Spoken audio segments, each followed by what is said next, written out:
We're going live.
Hello, everyone.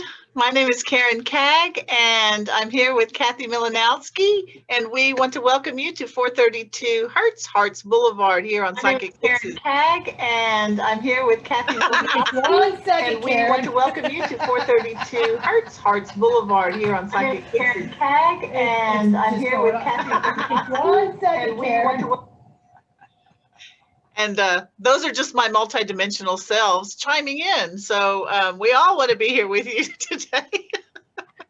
No, we are really happy to be here today. I wanted to welcome you today because Kathy and I have been spending a lot of time this last month since completing the Animal Reiki course and preparing to teach our first Animal Reiki course together. And of course, Kathy's teaching one in person this weekend, but we have spent a lot of time talking about nature.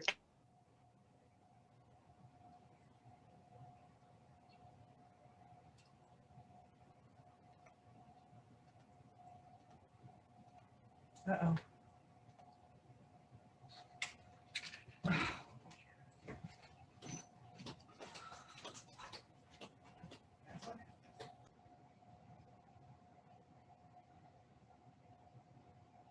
To do today was to welcome you to Kathy's garden, and we're also going to share an experience, a Holy Fire Reiki healing experience called, specific to the Animal Reiki. It's called the Garden of Forgiveness, and so we can't wait to do that. So Kathy, you're outside. Oh, you're muted. Unmute yourself. Let me see if I can. Oh, unmute myself. My computer booted me outside, so here I am, Karen. I'm just gonna go with it. Yeah, thanks for that. Yeah, I thought it would be nice for us just to relax and just absorb all nature. You know what I mean? Absorb it all. get refreshed and replenished, you know, through our journey this summer, working with all the elements, you know, the humidity. It's real humid around here in Wisconsin, and but the plants are loving it. So what do you think, Karen? It's beautiful. It's humid here in Arkansas as well. Yeah. But yeah. Let me try to get this kind of. But water is life, you know. Humidity is water, and water is life, and everything. Water is life. It is beautiful. My garden needs a little bit of help. It got real hot, but I do have a couple peppers. They're pretty much on time. I have some stuff going on, and it's just wonderful how the earth and plants give us life too. It replenishes, it feeds us, it nourishes us. And a cardinal wants to talk to us, I think. So, oh no, it's a woodpecker. So I have a lot of different little guys that come up, and I'm not sure you're going to be able to see. It's a downy woodpecker. And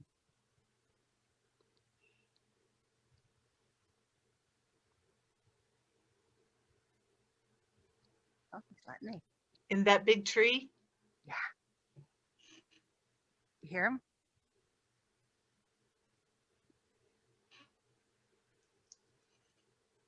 He's going deet, deet, deet, deet. He's about 6 inches. His mate is all the way up at the top. This is a legume tree.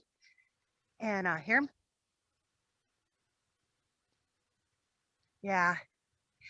Actually, the woodpecker is a symbol of the bird of connected to Mother Earth and communication. And absolutely beautiful. And that's what we're doing, Karen. We're communicating today. So I think Mother Earth is talking to us, and we're working with her, you know? It is just beautiful. I get so refreshed, and I even feel more glowy when I'm out in nature and I'm in with the elements and just relaxing, even if it's humid outside, you know? It is just, we're so refreshing how the earth can replenish us.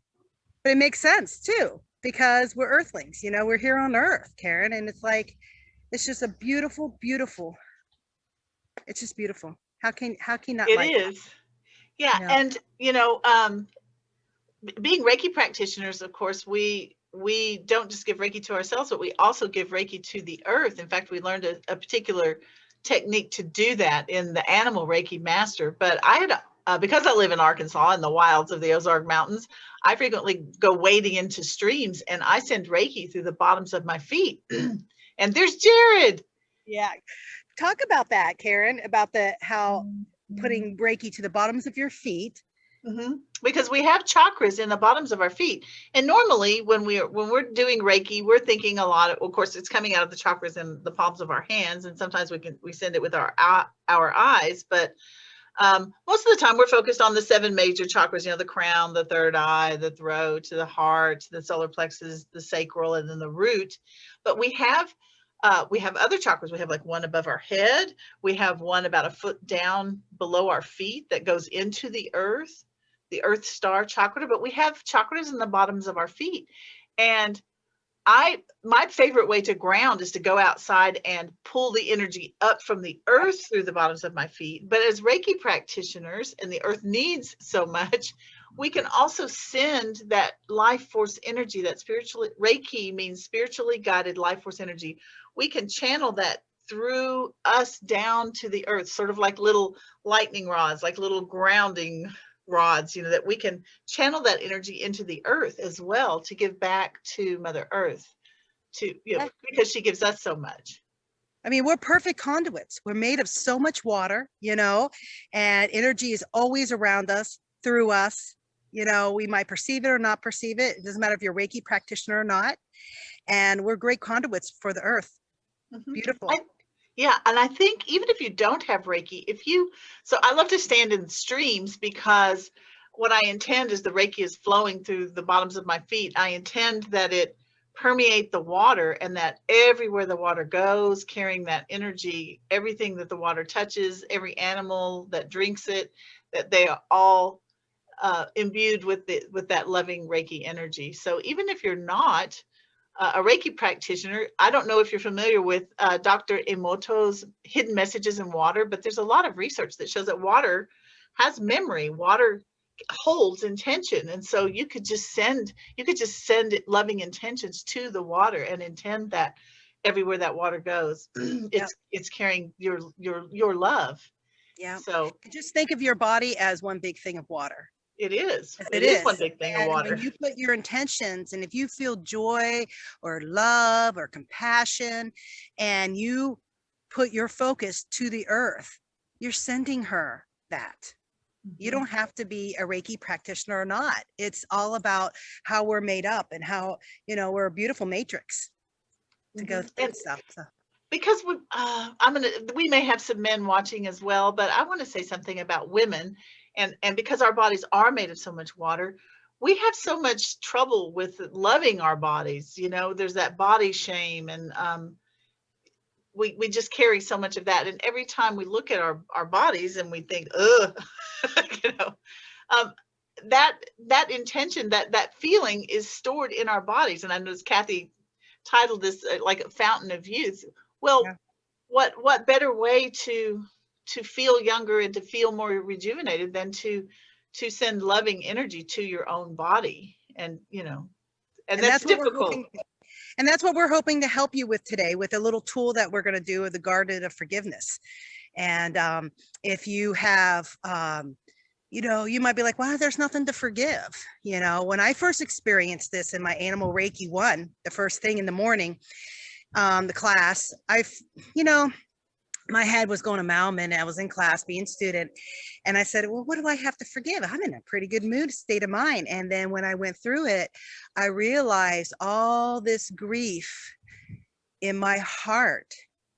My heart started opening up. The energy let it relax and open up, and allowed the grief to come out.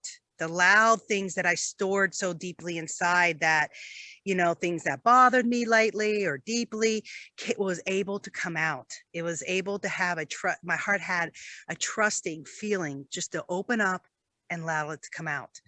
And I loved it. And that was one of the things that help me replenish and help me have more room for Reiki and love and joy and my animals and my plants, and able to, relax with that.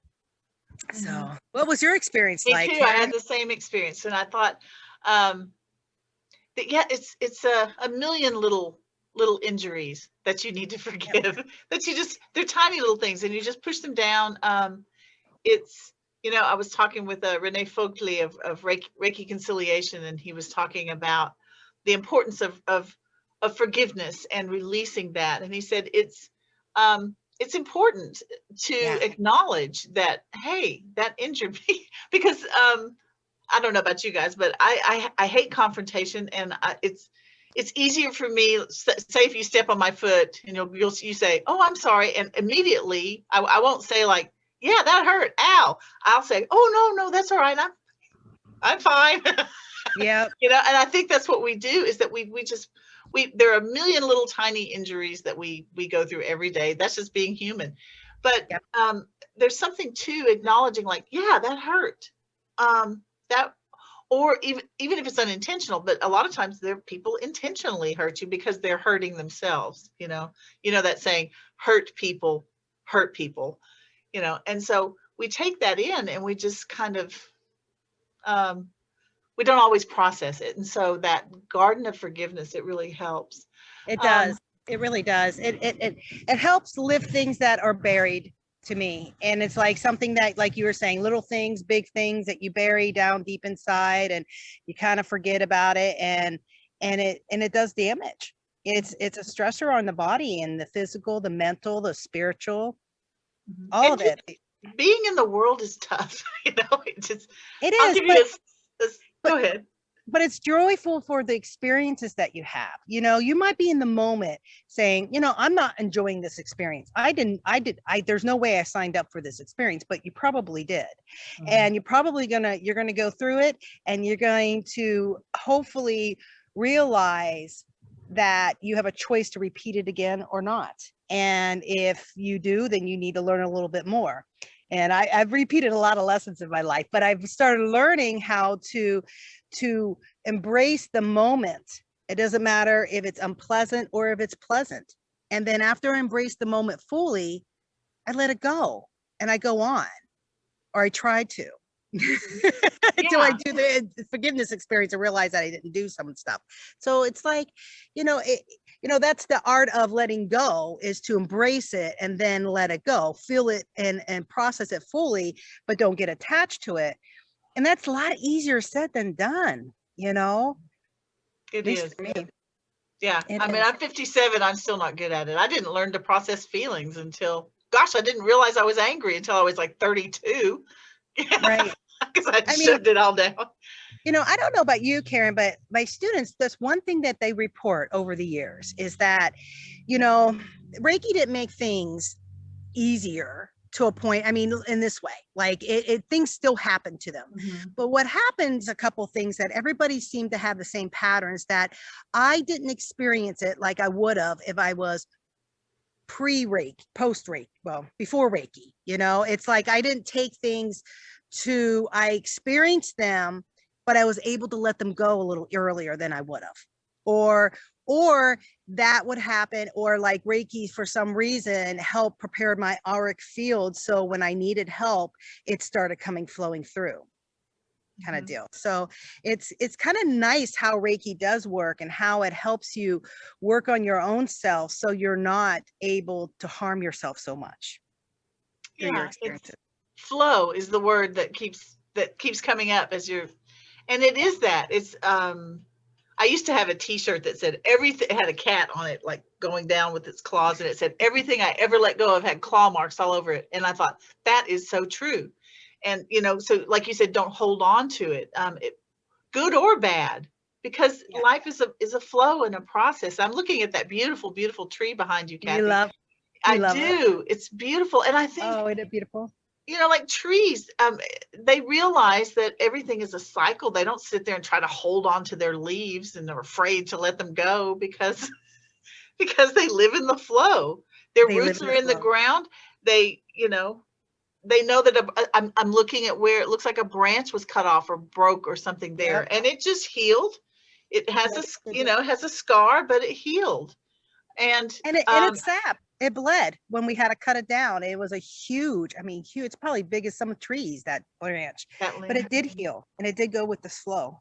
Yeah, exactly. And it'll drop its leaves in the fall, and it'll sleep through the winter, and it'll emerge back in the spring. And when that's something that we get when we just go for a walk in nature. You'll see things, and you start to feel like, oh, I'm part of this. I'm part of this flow. I'm part of this.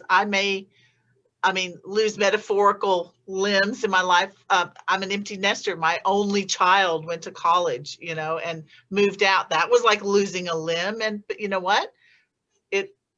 Just let it bleed and heal. And now he's got his own life, and I'm, building mine. That's a sort of a metaphor, but like we are all like trees, that we lose certain things, or something gets in our way and we grow a little twisted, but that's all right. Just grow over this way. You just stay in the flow of life, and that's what's so healing and rejuvenating. And that's probably the fountain of youth. That is the fountain of youth. Is being in that flow and being in a constant state of flow. When you start getting stagnant, that's when things start not feeling so good. That you're feeling heavy and you have doubt and your trust starts diminishing, and you get achy and painful, and things start developing on a physical level. And the fountain of youth is living in that moment. It's not looking like your skin is 20 years old, or the glow comes within. You could have a very young person and they're very, very sad all the time, and they're not glowing. They're not fully who they need to be. And the fountain of youth is something that works within inside, that comes out and shines, and it helps you through your day and your travels. That's for sure. Some people are like, Kathy, you got a lot of joy. You got a lot of love. Oh my goodness gracious. You must have an easy life. I'm like, oh my goodness gracious, no. But I won't get into that. But no, I don't. I have my own things. I've had major trauma and struggles. But joy is in me. I could bring up that joy at times, at really times that like I'm going in the hospital, I'm in a lot of pain and things are happening, I connect. Now, I'm not going to be laughing and giggling, well, maybe in pain, but laughing and giggling and being that kind of joy, but I'm in me, and I could go within and find that joy. It's never gone. It's there. And that's what people see a lot, is that they see that innate just shining of joy all the time. And how you cultivate that is, it took me Reiki. It was my first lesson in Reiki. I hear you have to find joy completely. And I was like, what? And every time I taught class, every month, it would say the exact same thing. You need to embrace joy. And so I'd be working and doing this and doing that. I'm like, I'm not experiencing joy too much. This is kind of sucks. And then I started feeling a spark of joy. I'm like, what was that? You know, and I started feeling good about it. And I started working with it. And when I had my first realizations, year and a half after Reiki told me, I was with this for 2 years before my next little lesson. And I was working out in the yard, and I'm not a real thin woman. And I'm working, I'm bending and doing this stuff, and it's really humid out, and I have an acre of land to work in these gardens, and I'm like, oh, I'm in a lot of pain. This really sucks. And I'm even maybe cursing a little bit and doing my own thing, you know. And I get done finally. It took me like 2.5 weeks, every day labor. I get done finally this one day on a Saturday, and never forget, I'm exhausted. I am just in pain, my joints, and I go take a shower, and I come back and I see this beauty that I feel is beautiful of all my hard labor. And I started crying, and joy just came out of me in like this massive eruption. And I'm like, I feel it now. I see it and I feel it. And after that day, my life has changed. It doesn't matter where I'm at. I could go within and find that spark that ignited that time, and I could find it, and I could fuel it on, and I could refresh with that and revive. And that's how I found my joy. A lot of hard work, a lot of work that took me physically, mentally, and probably spiritually and everything, you know, and it brought it through, and it cultivated, because it never goes away. Your perception of it goes away, but you always have it.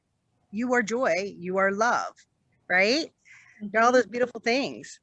So there's my thing, Karen. It's beautiful, and it's so simple, but it's not easy. But you have to start with that truth. That is the truth.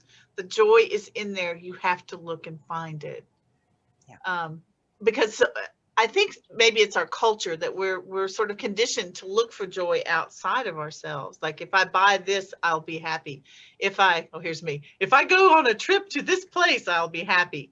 You know, but you can look and look and look outside, but it's always within. And I think you're absolutely right. But then we have to make that choice. I mean, that's where the free will is. You have the choice to look for it or not. And sometimes you may be like, I just don't feel like it.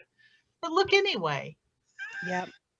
Exactly. And it's easier for me to go outside, because it brings me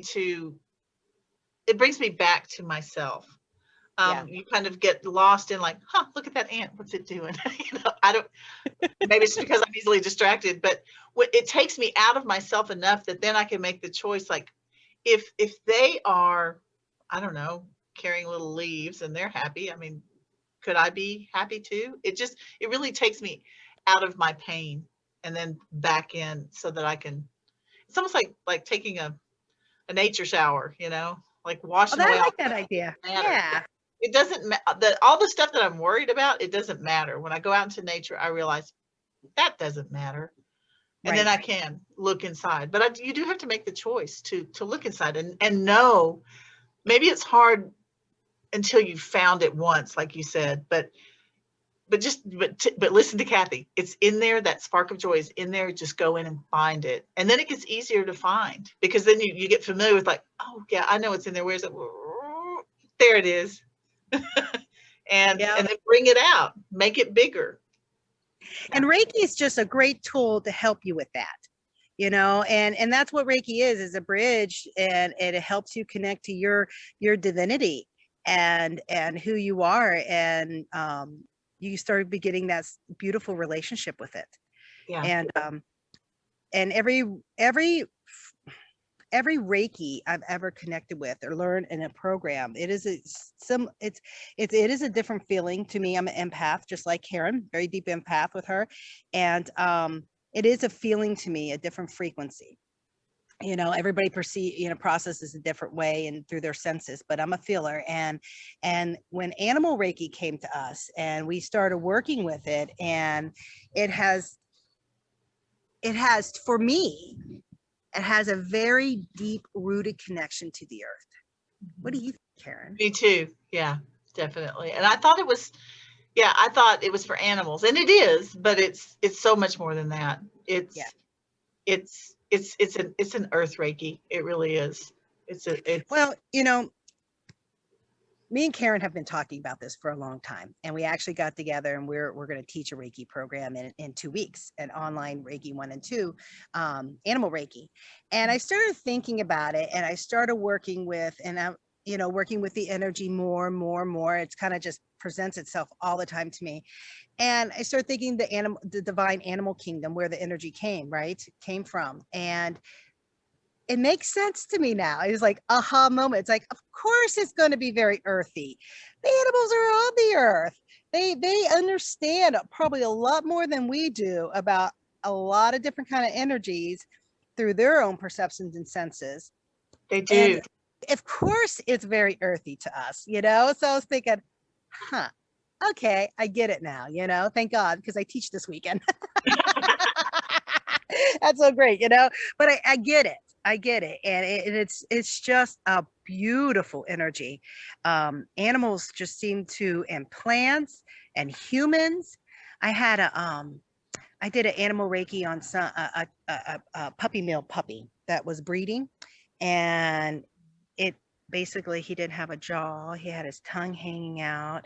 His legs weren't working in the back. He had hardly any hair. And me and the caregivers, there's 2 of them, were sitting on the floor, and he was responding very well. And the pain started going away. So he started moving and doing things and trying to lick, which he would just move his tongue around. And even the caregiver, she said afterwards, she's like, I really felt like crying and releasing. And she goes, I was kind of surprised because we were talking about the dog, and it wasn't about the dog. It was about me. Was I getting the Reiki too? And I was like, yes, you were. I said, I've had that twice now, that not just the animal receives it, it's the caregiver that's connected to the animal that will receive it too, and start the healing process, because they are taking care of the animal, so it's wonderful. I mean, absolutely wonderful. I love that we do, when we do sessions with the animal Reiki, we do the caregiver and the animal, because they're so connected. And sometimes what the animal has done is taken on some, because they're empathic as well. They have taken on some of the owner's stress and all of that. That's what they do, are little fur babies, our cats, our dogs, our companion animals, they take that on. And so sometimes they're manifesting a disease or, a physical problem from stuff of their owners. So, you do need to treat them both. I remember as a little girl, my mom and dad would watch 60 Minutes all the time as this news program. They might still have it. I don't know. Yeah. Okay. So they were doing a little live thing, a camera thing. This is in the end of the 70s. Okay. And they were doing a live camera that what happens to your pets when you leave? I saw that. And they did cameras, and some pets were actually in a lot of pain, that not because their parents left, the caregivers, is that they held back the payment for their caregiver, or they would just sit at the door the whole time if it was a dog or something like that, or different little things, that how the animal actually reacts when you're not around. And they hold a lot of stuff in, and you'd be surprised that I just never forgot that on that show. So that was pretty cool. Yeah. Things you remember, And this is particularly effective, this animal Reiki, for compassion fatigue, which some of you may struggle with. It's not just fatigue or being tired or burnout. It's if you're working with maybe in the medical profession, or maybe you do work with animals, like a veterinarian, or anybody who's working with people who are in pain, or animals who are in pain. They get to the point where they're just totally, they start to disconnect. It may even sort of like have a complete shift in, like, I don't even want to do this anymore. I don't even care, that they have to, oh, look at Jared, that they have You to keep talking. I figured. that they have to distance themselves. And so they can also have, like muscle tension, headaches, that sort of thing. But they can have nightmares. They can develop addictions to different substances or activities in order to sort of like block off what's going on. And so this animal Reiki is really effective on compassion fatigue and grief, especially. And I learned a lot about that. I remember taking it to my master circle right away. I was like, what is this compassion fatigue? And I had my instructor, Colleen, really talk about it, because I really never heard of that before. And it's been out there, but I just never heard about it. And that was a realization of, what's the difference between compassion fatigue and just being burnt out? What is the difference? What is all this about? And it's connected to grief. And the animals in the animal kingdom wants us to be free from that, because when we hold on to that stuff in our heart center and our whole being, can't let that go, we stop ourselves in our flow. Yeah. Right. We don't want to do that. We want to flow, right? Exactly. So, yeah. So what do you think, Karen? This would be a good time to do the meditation. Yeah, so I'm gonna hook off the phone here, and then you can start talking about the meditation. Sound good? Mm-hmm. Yeah. So this is called the Garden of Forgiveness, and Kathy has recorded it, so you will be able to. Actually, you could do it again because she has it on her YouTube channel. It's a Wisconsin Reiki on YouTube, but I'm going to share this with you. It's a beautiful guided meditation at the beginning. Then there's a little time where you have your own holy fire animal Reiki experience. So here, I'm going to go ahead and share it. And just get somewhere comfortable, or if you're in your chair, you can just kind of, lean back, or if you have a couple of minutes to run and lie down where you can still hear the sound of this meditation, go ahead and do that. So just take a couple of deep breaths. Close your eyes. And just relax.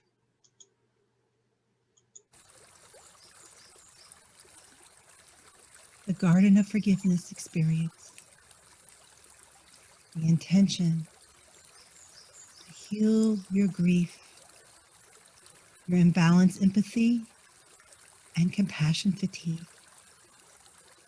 The light of forgiveness lifts your grief into the light where it can be healed. I'd like you now to place your hands in Gaso and activate your Reiki and your Reiki symbols.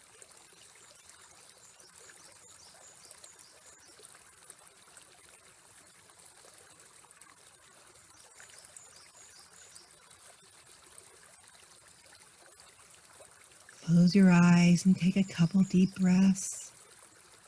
And place your hands comfortably on your body and receive Reiki.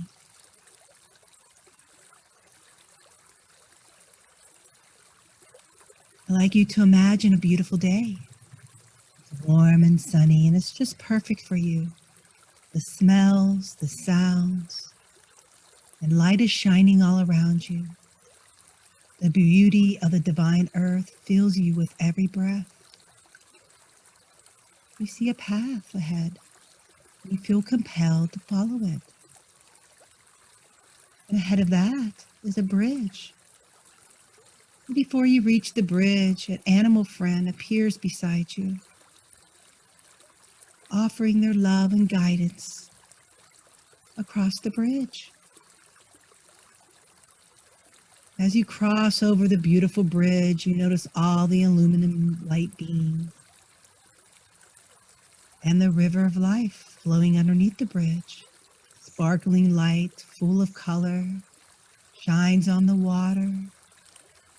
As you arrive on the other side, Decide to walk along the path, following the riverbank. The divine animal kingdom is lining up at the riverbank, drinking the living waters from the river. They greet you and welcome you. The peace fills in the air all around you as you follow the path along the river. You come to another path with a white picket fence and a gate leading into a beautiful garden. You're greeted by the Divine Mother. You walk through the gate, and her breath, the sweet fragrance of the flowers,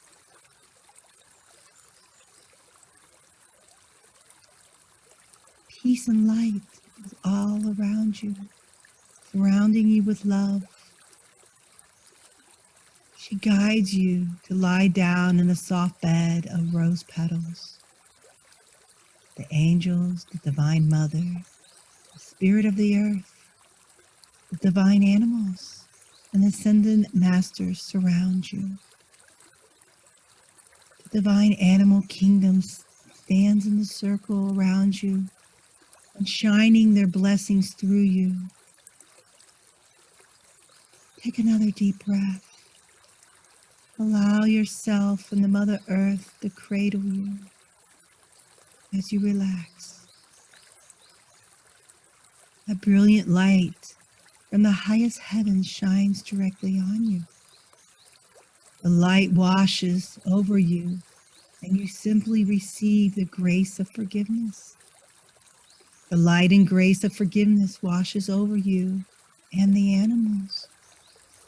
It scans over your body and releases the cords and connections to any injuries or spiritual wounds to your soul, body, and mind and emotions with the animals and all around you. The worries and the burdens and the power of the injuries have had over you, they're lifted from you and carried into the light, where they're healed back to their original cause.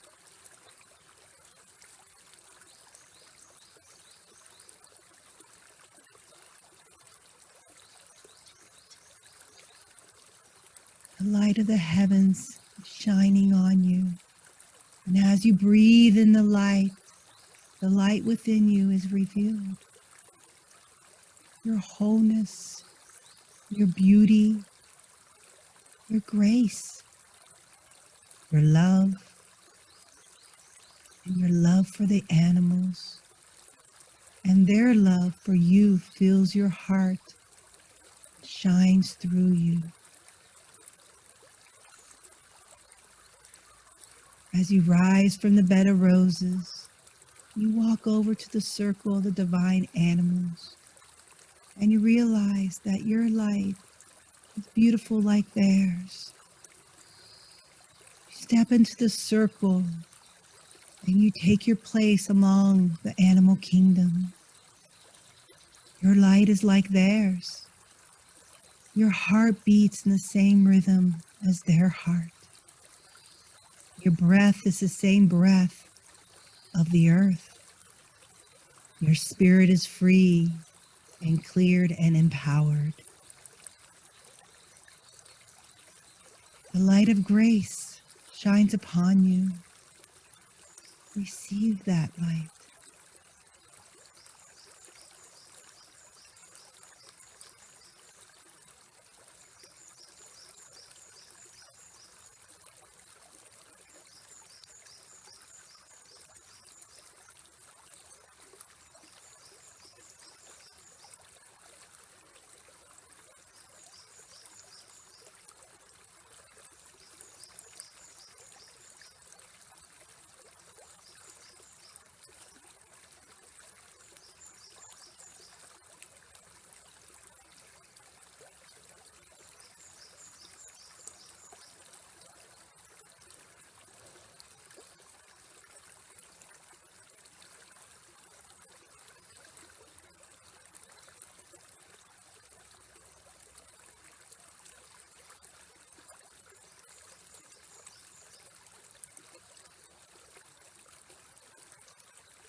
And when you're ready, and when you're guided to do so, gently pull your attention to your eyes and your breath, and gently open your eyes when you like.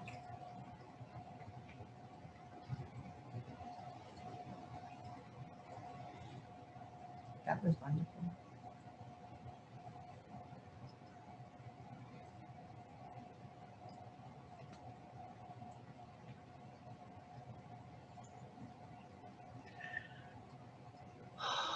I love that experience.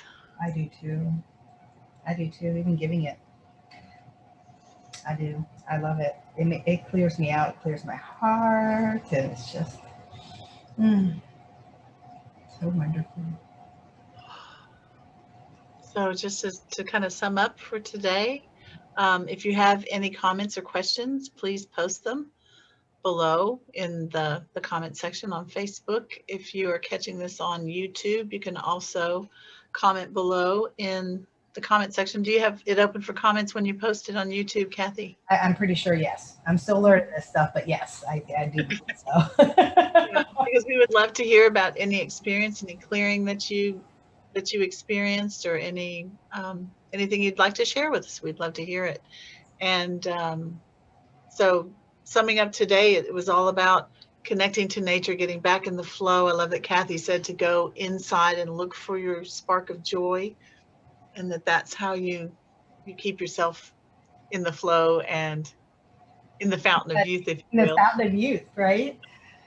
And look up our classes. I put a little trailer down there to give what you guys can look at our schedule. And if you're interested in Animal Reiki 1 and 2, the only prerequisite is that you have to have some type of Reiki training of level 2 of any lineage, and know how, and just familiar with the flow of Reiki and your symbols. And you could take Animal Reiki 1 and 2 with us. We're going to be doing it online. We still only have a couple more seats left next week. And what date was that? It's the 17th and the 18th, Saturday the 17th and Sunday the 18th. And we would love to have you.